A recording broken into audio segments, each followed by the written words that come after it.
Hello everyone, welcome to my channel all about zoology. So आज के इस video में हम पढ़ने वाले हैं डेल्टा नॉच सिग्नलिंग पाथवे के बारे में। ये सिग्नलिंग पाथवे है जो सेलुलर कम्युनिकेशन में भी, मतलब सेल सिग्नलिंग में भी और डेवलपमेंटल बायोलॉजी में भी ये जो है यूज़ होता है। इन दोनों यूनिट में आपको ये जो है टॉपिक पढ़ना पड़ता है।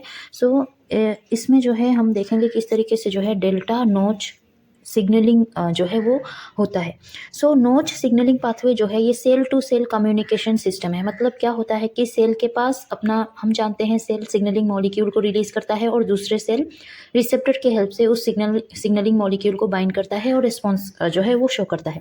सो उसी तरीके से यहाँ पर जो है सेल टू सेल कम्युनिकेशन होता है। यहाँ पर सेल खुद ही क्या करेगा, एज अ लिगांड जो है वो दूसरे सेल के रिसेप्टर के साथ बाइंड करेगा। मतलब सेल टू सेल अटैचमेंट होगा, फिजिकल कॉन्टेक्ट से क्या होगा, इन दोनों में जो है और बाइंडिंग होगी और वो जो है फंक्शन आगे वो होता है। किस तरीके से होता है यहाँ पर देखते हैं। ये जो है जक्स्ट्राक्राइन सिग्नलिंग है। जक्स्ट्राक्राइन सिग्नलिंग का जो है हम लोगों ने सिग्नलिंग में ही पढ़ा है कि उसमें क्या होता है कि एक सेल के पास जो है लिगांड जो है वो प्रेजेंट होता है और दूसरे सेल के पास रिसेप्टर प्रेजेंट होता है। वो फिजिकली सेल के साथ जाके क्या करता है, बाइंड करता है थ्रू रिसेप्टर एंड लिगांड। ठीक है। सो वो cell to cell physical contact अगर किसी भी सिग्नलिंग में होता हो तो उसे हम जक्स्ट्राक्राइन सिग्नलिंग कहते हैं। तो नोच जो है सिग्नलिंग, डेल्टा नोच सिग्नलिंग, ये उसी टाइप का जो है सिग्नलिंग होता है। ये बेसिकली कंट्रोल करता है सेलुलर प्रोसेसेस को। जैसे कि ये सेल फेट को क्या करेगा, हेल्प करेगा। सेल फेट में ये हेल्प करता है, सेल प्रोलिफेरेशन में हेल्प करता है, सेल डिफरेंशिएशन में हेल्प करता है और एपोप्टोसिस जो सेल डेथ होता है उसमें भी जो है ये हेल्प करता है। सो यहाँ पर नोच जो हम पढ़ेंगे आगे, नोच बेसिकली क्या है, रिसेप्टर है। सेल के पास रिसेप्टर जो प्रेजेंट होगा उसको नोच कहा जाएगा।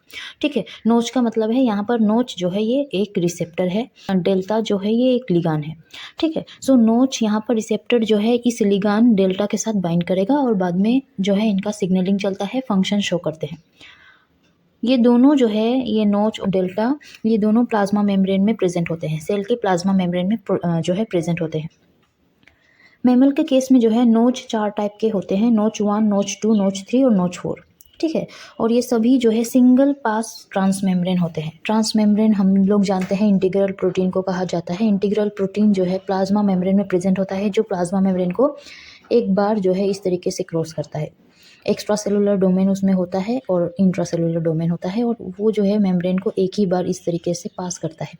इसीलिए यहाँ पर कहा गया है कि नोच और जो डेल्टा है ये सिंगल पास ट्रांसमेम्ब्रेन होते हैं। ये नोच जो है हेटेरो ओलिगोमर है, जिसके पास लार्ज एक्स्ट्रा सेलुलर पोर्शन होता है जो कैल्शियम डिपेंडेंट होता है और नॉन कोवेलेंट टाइप का होता है। उसके बाद इनमें जो है ट्रांसमेम्ब्रेन पास पोर्शन होता है और स्मॉलर इंट्रासेलुलर रीजन होता है। ये जो आप देखोगे ये है नोच रिसेप्टर। यहाँ पर ऊपर का जो है ये है एक्स्ट्रा सेलुलर प्रोटीन या डोमेन आप बोलो। ये नीचे का जो है ये इंट्रासेलुलर प्रोटीन है या डोमेन आप बोलो, जो कि ये साइटोजोल की तरफ जो है प्रेजेंट होगा और ये जो है आउटर प्लाज्मा मेम्ब्रेन के आउटर जो है पोर्शन में प्रेजेंट होगा। सो और बीच में जो है ये जो आप देख रहे हो ये ट्रांसमेम्ब्रेन जो है पोर्शन होता है। अब जो है यहाँ पर डेवलपमेंटल प्रोसेसेस में नोच का जो है क्या यूज़ है, किस तरीके से नोच सिग्नलिंग जो है ये हेल्प करता है। नोच सिग्नलिंग जैसे कि मैंने कहा सेल फेट को डिसाइड करता है, सेल फेट में ये यूज़ होता है। नोच सिग्नलिंग जो है प्रोलिफेरेशन करवाता है, सेल प्रोलिफेरेशन करवाता है और न्यूरोजेनेसिस के समय में ये जो नोच सिग्नलिंग है ये देखने को मिलता है। वही ये एक्टिविटी जो है नम्ब जीन जो है ड्रोसोफिला के केस में ये नम जीन पाए जाते हैं। सो ये नम जीन के द्वारा ये नोच सिग्नलिंग को इनहिबिट किया जाता है और फर्दर न्यूरल डिफरेंशिएशन होता है। और यहाँ पर जो है एम्ब्रियोनिक डेवलपमेंट में जो है ये नोच सिग्नलिंग बहुत बड़ा रोल प्ले करता है, रेगुलेशन करवाता है एम्ब्रियोनिक डेवलपमेंट को। जैसे कि मैंने कहा नम क्या है, ये जीन है जो डिटरमाइन करता है सेल के फेट को और सेंसरी ऑर्गन के फॉर्मेशन के समय ये जो है हेल्प करता है। और ये जो नम जीन है ये ड्रोसोफिला के केस में, ड्रोसोफिला के एम्ब्रियो में जो है ये हेल्प करता है। वही अब डेल्टा के बारे में थोड़ा देख लेते हैं। डेल्टा भी जो है सिंगल पास ट्रांसमेम्ब्रेन होता है, ये भी प्लाज्मा मेम्ब्रेन में ही प्रेजेंट होता है और ये जो है नोच सिग्नलिंग का प्रिंसिपल मॉलिक्यूल है। मतलब ये एज ए लिगांड क्या करता है, हेल्प करता है उस नोच रिसेप्टर के साथ बाइंड करता है। जैसे ही नोच रिसेप्टर के साथ ये डेल्टा लिगैंड बाइंड करता है तब वो क्या करवाता है, सेल फेट में जो है हेल्प करता है, एम्ब्रियोजेनेसिस में हेल्प करता है, मेटामॉर्फोसिस में हेल्प करता है, oogenesis में हेल्प करता है। और डेल्टा जब नोच रिसेप्टर के साथ बाइंड करता है तो ये ट्रिगर करता है प्रोटियोलाइटिक कैस्केड को। हम देखेंगे प्रोटियोलाइटिक कैस्केड मतलब क्या होगा कि एक प्रोटीएज एंजाइम आता है, वो इस नोच रिसेप्टर के साइटोजोलिक पोर्शन को कट करता है और उसके बाद वो साइटोजोलिक पोर्शन आगे न्यूक्लियस में एंटर करता है। न्यूक्लियस के पास अपना जो है प्रोटीन प्रेजेंट होता है, हम पाथवे देखेंगे, उसके पास जाके बाइंड होता है और ये ट्रांसक्रिप्शन जो है वो स्टार्ट करवाता है। सो बेसिकली डेल्टा प्रोटीन भी कुछ इस तरीके से मैंने यहाँ पर बनाया है। ये सेल नंबर 2 है जिसके पास ये डेल्टा होगा एज अ लिगान, ये जाके नोच रिसेप्टर के साथ बाइंड करेगा। दूसरे सेल के पास जो नोच रिसेप्टर प्रेजेंट होता है उसके साथ जाके ये बाइंड करता है। सो यहाँ पर पाथवे देख लेते हैं। यहाँ पर जो है पहले क्या होता है, पहले तो इनएक्टिव फॉर्म में रहता है। जो डेल्टा लिगान है वो नोच के साथ बाइंड नहीं किया हुआ होता है, जिससे क्या होगा कि ट्रांसक्रिप्शन नहीं हो पाता है। अभी वो नॉर्मल है कि अभी तक ये बाइंड नहीं किया है। जब ये बाइंड करेगा, ये डेल्टा जो है नोच रिसेप्टर के साथ बाइंड करेगा, तब क्या होता है, ये दोनों के बाइंडिंग से इस नोच रिसेप्टर में जो है कन्फर्मेशनल चेंजेस आता है।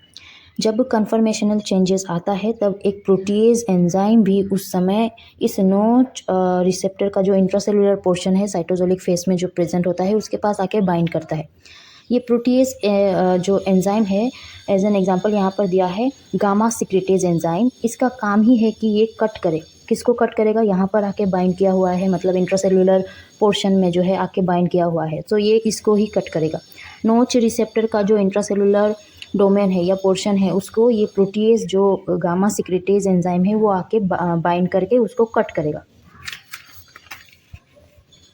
अब यहाँ पर सेल 1 का प्लाज्मा मेम्ब्रेन के पास जो है डेल्टा लिगान था, सेल 2 के प्लाज्मा मेम्ब्रेन के पास नोच रिसेप्टर था। दोनों के बाइंडिंग के समय जैसे ही दोनों का बाइंडिंग हुआ, उससे क्या हो गया कि नोच रिसेप्टर में जो है कन्फर्मेशनल चेंजेस जो है ओकर हुआ, जिससे ये प्रोटीएज एंजाइम जो है आके इनके साथ बाइंड करके ये जो पोर्शन है इंट्रासेलुलर पोर्शन उसको कट करके बाहर निकल चुका है।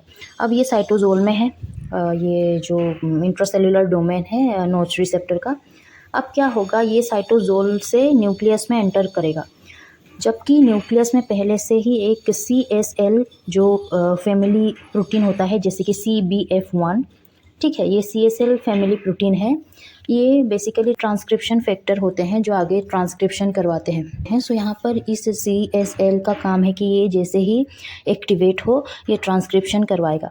मतलब जो आगे जाके जो चीज़ बनाना है, लाइक जो स्ट्रक्चर बनाना है, जो प्रोटीन हेल्प करेगा उस स्ट्रक्चर को फॉर्म करने में, वो प्रोटीन बनाएगा वो ट्रांसक्रिप्शन के थ्रू। सो यहाँ पर जो साइटोजोल में ये नोच रिसेप्टर का जो इंट्रासेलुलर पोर्शन था, ये जैसे ही यहाँ पर आके बाइंड करता है, ये देखता है कि यहाँ पर एक रिप्रेशर प्रोटीन जो है ये भी बाइंड किया हुआ है ये CSL के साथ। बेसिकली न्यूक्लियस के अंदर ये CSL के साथ जब रिप्रेशर प्रोटीन बाइंड करता है, मतलब ये रिप्रेशर का काम है कि ये CSL को क्या करवाए, इनहिबिट करवा के रखे कि ये अभी ट्रांसक्रिप्शन ना करे, ठीक है। रिप्रेशर का यही काम है कि CSL के साथ बाइंड करके ये इसको इनहिबिट करके रखे कि ट्रांसक्रिप्शन ना हो। ये नॉर्मल कंडीशन का है। जब ये बाइंडिंग होगा नोच और डेल्टा का, तब तो प्रोटीज आके इनका जो नोच का जो इंट्रासेलुलर डोमेन है वो कट करके क्या करेगा, अलग करेगा, जिससे ये इंट्रासेलुलर डोमेन जो है ये इस तरीके से न्यूक्लियस में एंटर करेंगे और ये CSL के साथ बाइंड करना चाहेंगे।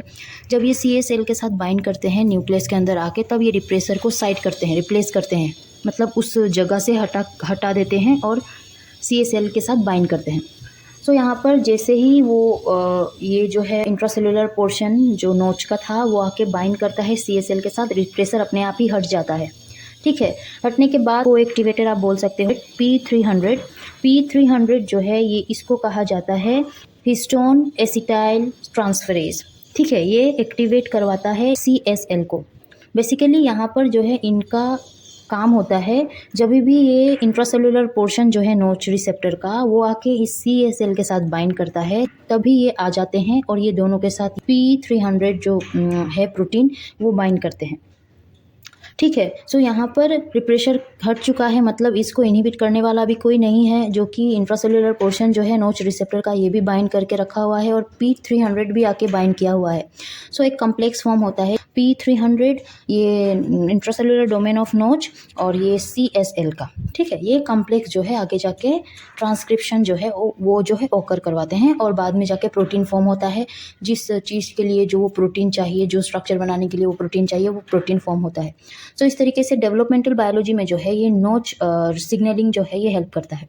सो यहाँ पर बेसिकली हम आगे जो C एलिगेंस के वाल्वा फॉर्मेशन पढ़ेंगे उसमें ये हेल्प करता है, और बाकी बहुत चीज़ों में ये हेल्प करता है। सो इसीलिए मैंने इस वीडियो को यहाँ पर बताया है।